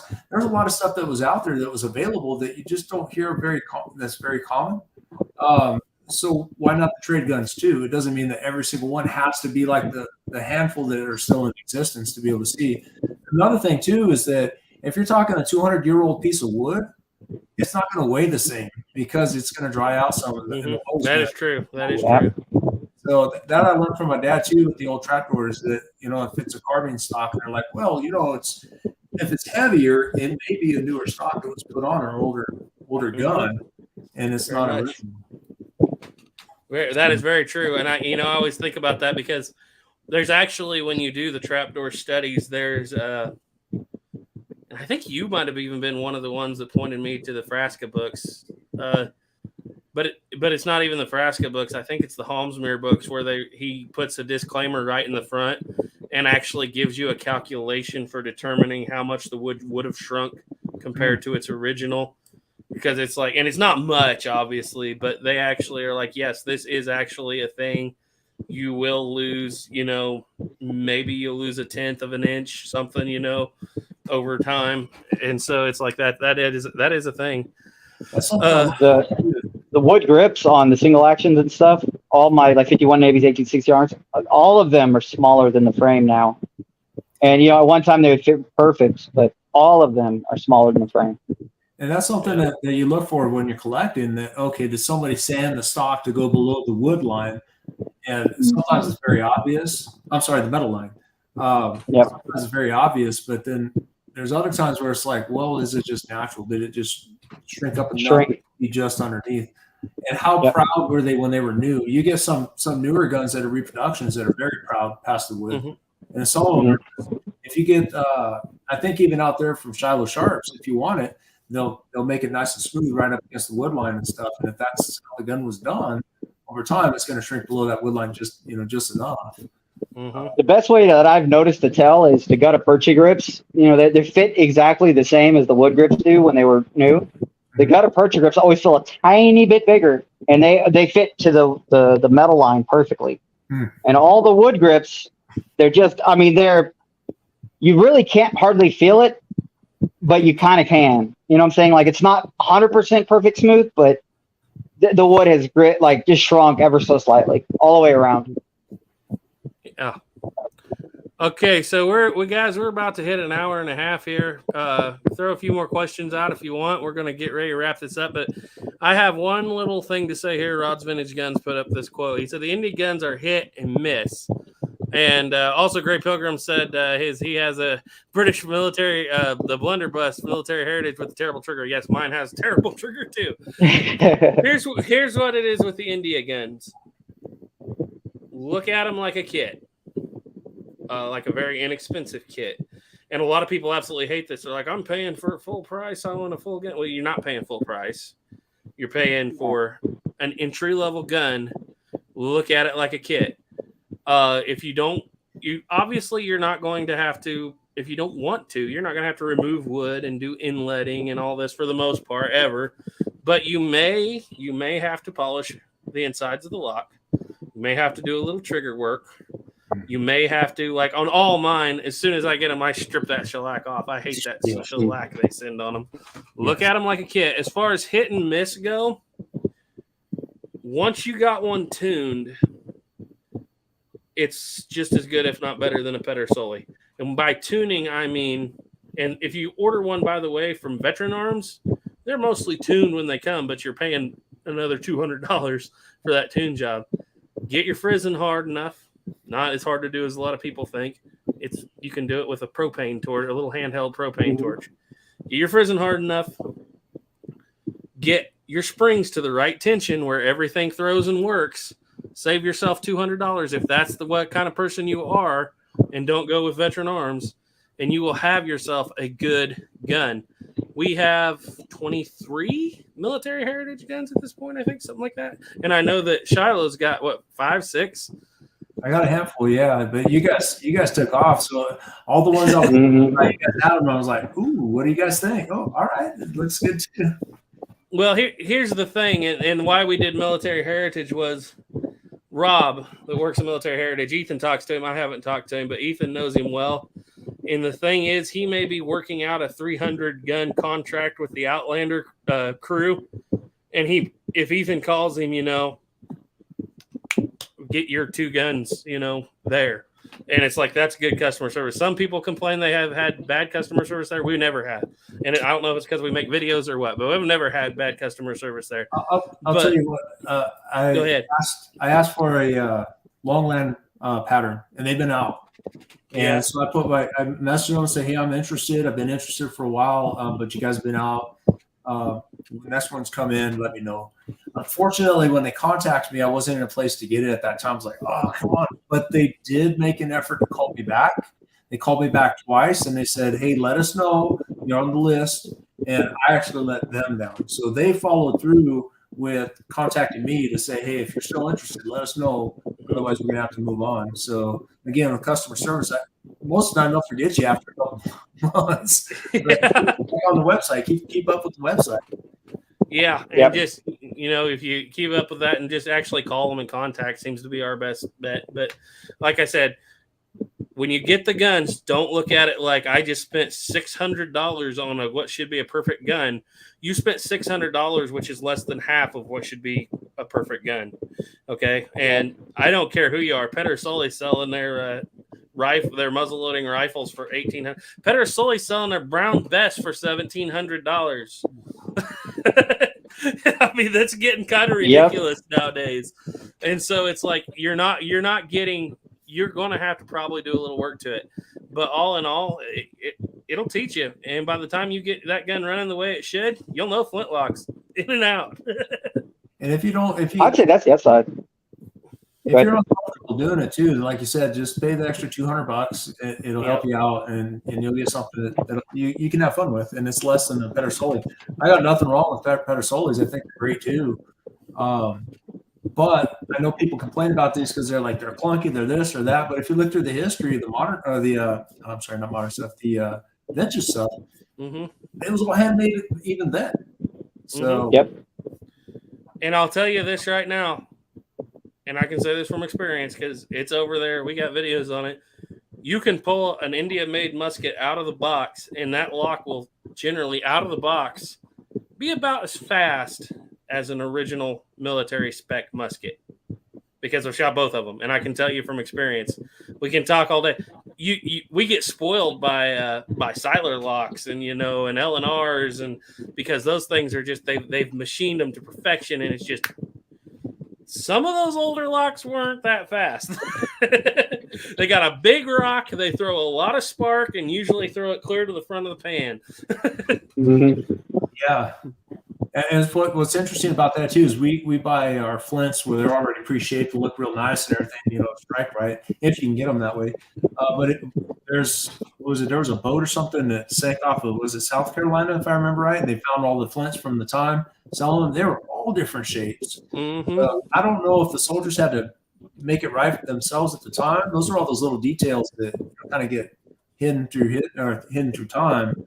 But it makes me wonder, they're just funky looking rocks, and we want that nice shape so it actually strikes proper. Upstairs, I got a bag of the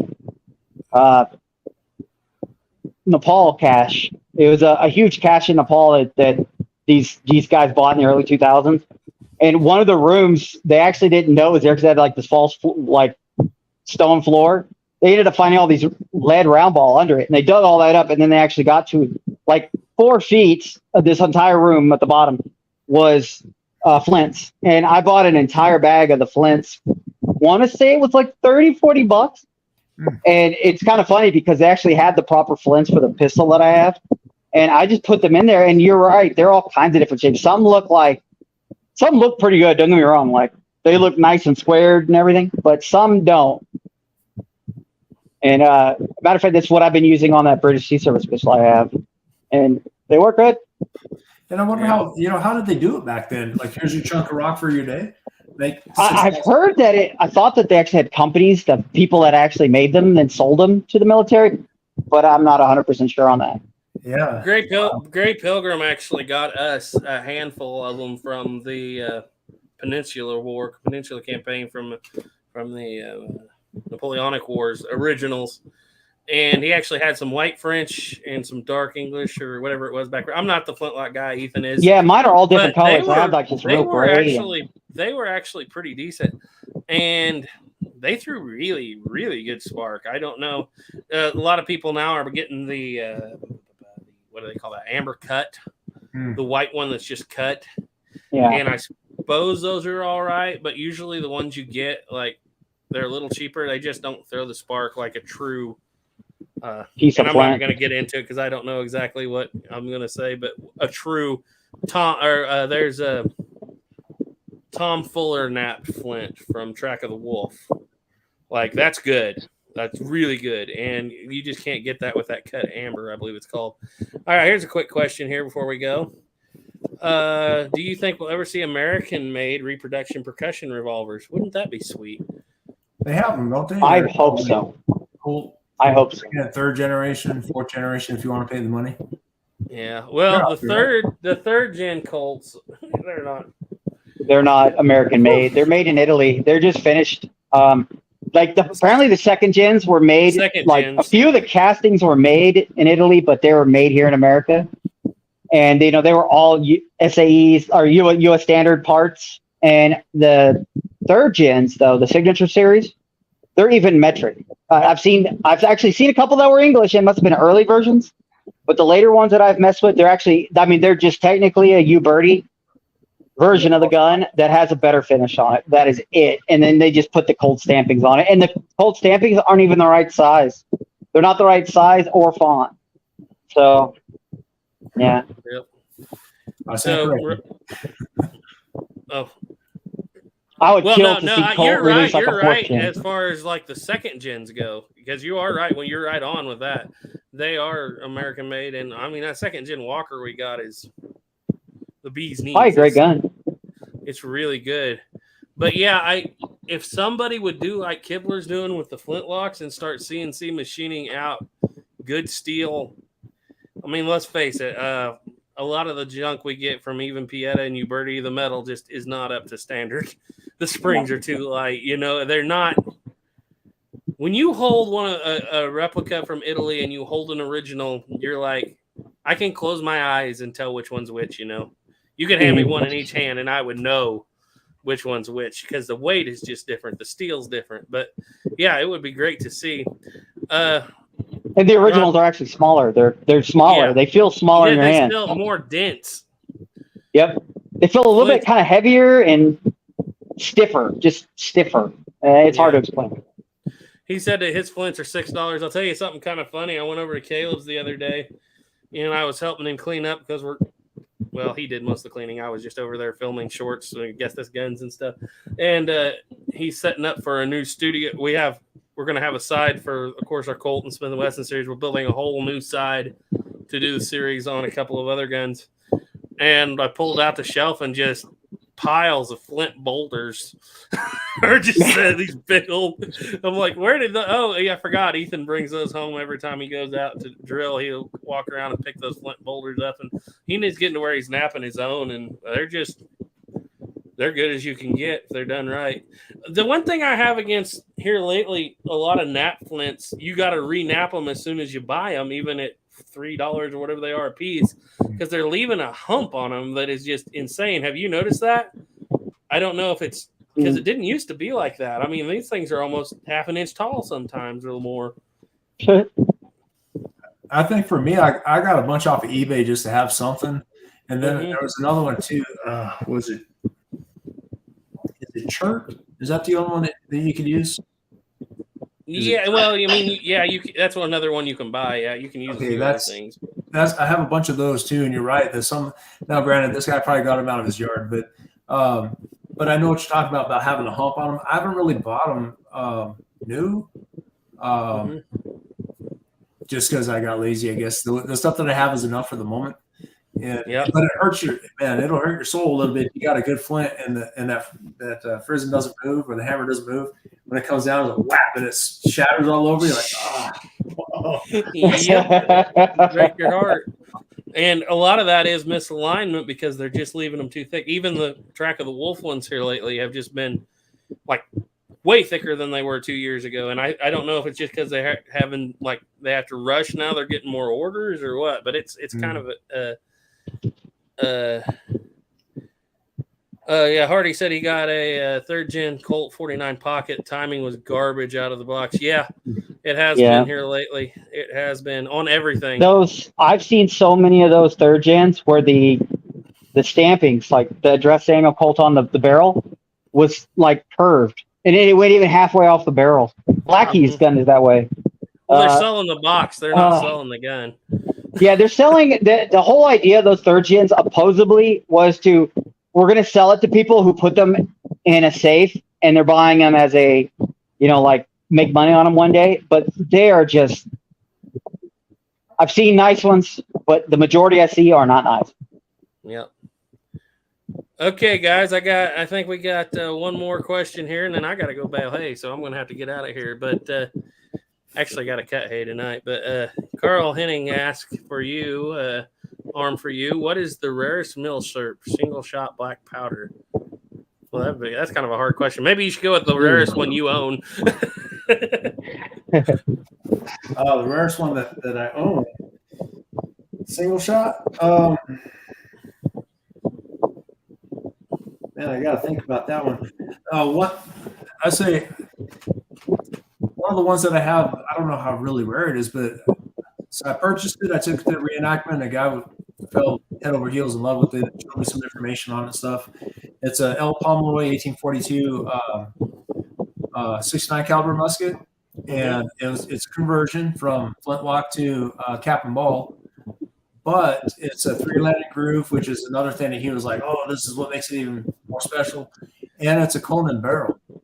So that's the first ones where they converted it from flintlock to cap and ball. They drilled right into the barrel and they put the cone right in the top. He's 2,000 made for the government.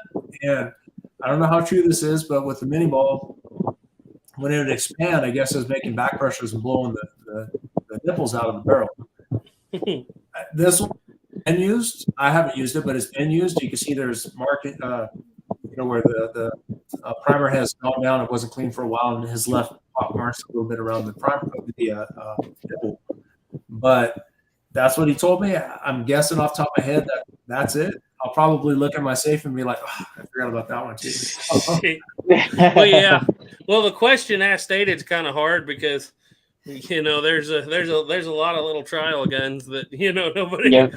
There's a gun that we probably don't even know exists. That's the rarest of the rarest. The rarest one. Go ahead. Oh, the rarest one we have is probably we have that. I'm looking at it right now, but I'm not going to grab it. But we have the Type 1 Allen conversion, and even though they made 5,000 of them, there's debate about whether or not it's true or not. Supposedly, they cut down 311 and sent them to West Point. The debate is whether or not those were super early pre-1866s or were they super late 1865s. And a lot of people, Homsmere himself agrees that they're probably late 1865s. And the one we have actually has all the markings that it's supposed to have to be one of those 300. So that's the rarest we own. Even if it wasn't one of the 300, 5,000 is a pretty low number in United States military guns that were actually adopted. So that's pretty rare for us. Snapper, you got anything rare? I don't own anything rare. No, I mean, I got that, not rifle wise, but pistol wise. I was about to say you have one of the rarest Colt model of pistols. It's probably like within the top 5 rare Colt model pistols. I got 2 guns that would be considered extremely rare for Colt. The Deflect Dragoon. I mean, they only made, well, actually, we don't even know how many they made, but it's in the hundreds. Mm-hmm. That Pocket Navy, there's only like 2,000 that were ever made as cap and ball that exists. Yeah, from that era, still exist. They all were converted. So, out of that 2,000, how many exist still today? Then the Griswold and Gunnison, they only made 4,000 of those. Less than 4,000. It was like just under 4,000. So pretty rare little toys. Griswold and Gunnison. Me too. The other day I completely forgot about it. I was like, oh, so I do have this thing. Shiloh, did you know he has an original Griswold and Gunnison? I suppose you know the story on that. No, I don't actually.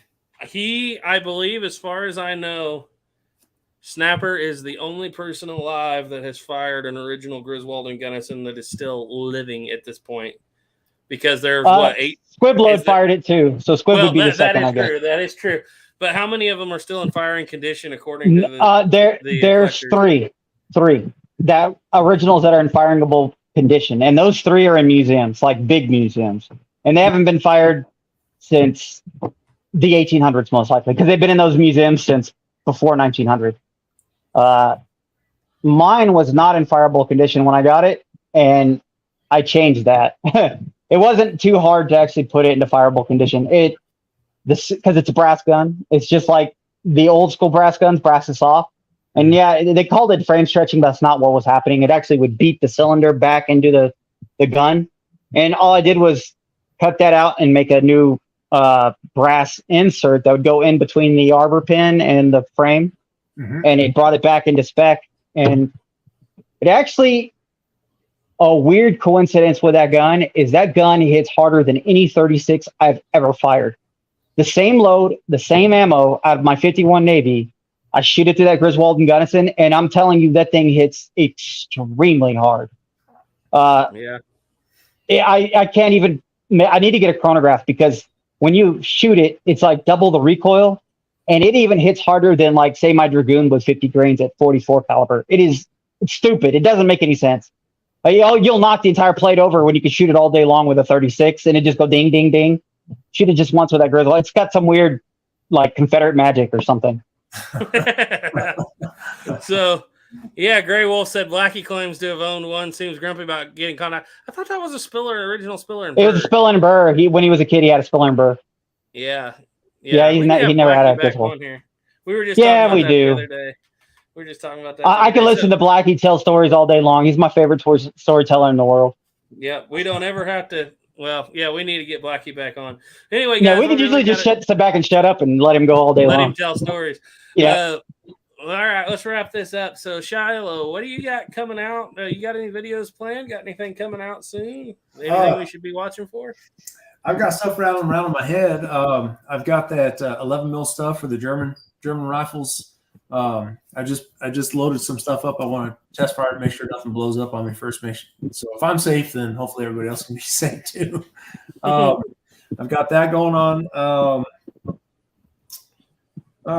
Trying to think of what else. There's all kinds of oddball stuff. If it seems to be challenging, I want to go in there and film it, and at least put it out there. I just don't, not as common putting films out like you guys do. So for fun, I might do some loads with my M1. I have an M1C and an M1D just to see how truly accurate they are, at least at 100 yards. And if we can dial that in a little bit just for fun. I don't know. If you guys are interested in something, I have it, then let me know, and I'll try and pull it out and do something for you. That'd be cool. Snapper, I know you got one cooking. It's ready to go. Yeah, I shot the 1880 yesterday. It was yesterday. I think it was yesterday. It was either yesterday or the day before yesterday. I finally shot that thing because I'm getting ready to send it to Santee to let him play with it. And so I figured I'd shoot it, make sure it's good, that doesn't have any issues, and load up some ammo for it to send to him. Yeah. And yeah, it shot great. As a matter of fact, I was really happy with that thing. I had zero issues. I mean, they gave me nothing. It was like shooting a brand new gun. It was great. Yep. Gray Wolf asked Shiloh if you would put out some more rolling block content. Sure. Yeah. You got quite a few of those. I got a 7 mil that I can play with. If there's something you want to see, I've got the 4570. I think I have the 5070 carbine, but my dad said that one it doesn't shoot very well. Yeah. But yeah, I can do I'd that. love to see the 5070 carbine. Believe it or not, I found your channel fairly recently, Shiloh. So I'll go through and I'll just be like, I'll come up with some ideas for you if you don't mind. Please do. Yeah, I've got a 44. I haven't done this one yet. I've got a 44 Winchester. It's not the carbine. It's the musket. The Winchester musket. Oh yeah. The 73 musket. All that fun stuff, and I know other people have it out already, so that was kind of like on the back burner. But I do have that. I'd love to see that. Okay. Yep. Yeah, we'll have to do that. Matter of fact, old Jake just got himself a real 73 the other day too. So I'm happy to see that. He wanted one so bad. Jake from Everything Black Powder. Mm-hmm. Yeah. Mm-hmm. You probably killed me for mentioning it already, but I'm excited just that he got one. Way to ruin the surprise. I know. So if you guys tune in to 11 Bang Bang 7:30 Sunday morning, we will get a video. Might be a surprise this week because the video I had set to release even though I recorded my own song, it was a song that is over 300 years old and in the public domain. I recorded it myself. I left the song up on the channel for a year. And as soon as I put it in a video, just to make sure no copyright claim, as soon as I put it in a video, some company from Europe has claimed my tune, even though I did it myself and the tune's over 300 years old. So we're in escrow right now. So I don't know if that video is coming out or not. So it could be one of several. I may even just put a video out on the 72 Open Top just to make old AR American happy. Poor AR American, he doesn't quite dig flintlocks, and that's all we do. He wants to see a cowboy gun, so we might have to break out a cowboy gun or two. But anyway, all you gotta do is make a 72 Open Top video. He'll be happy. That's it. Yeah, and Benji from Mill Creek Range, actually, I was going to cast up some 45 Colts, but he actually sent me some that were already cast up, pre-lubed, and Mill Creek Range, guys, go check him out. But anyway, all right, I think I don't think we have any more questions. It looks like looks like everybody's just kind of talking back and forth. Stephen M. Mann's in there. Well, we'll see you guys all later. Everybody's done. Got anything else to say, anybody? I'd like to say thank you guys for having me on the show. I really appreciate you guys giving me the time, and it was great to meet you both. And thanks for everybody for watching and chiming in and keeping this going. Check him out, guys. At least on 11 Bang Bang. I don't know about the other channels, but on the 11 Bang Bang channel, it is linked right in the title of this video. Go check him out. And we are actually very grateful that you came on our channel, Snapper's channel too. That's why I got to stop and think. I'm not really the host anymore. I just do all the talking.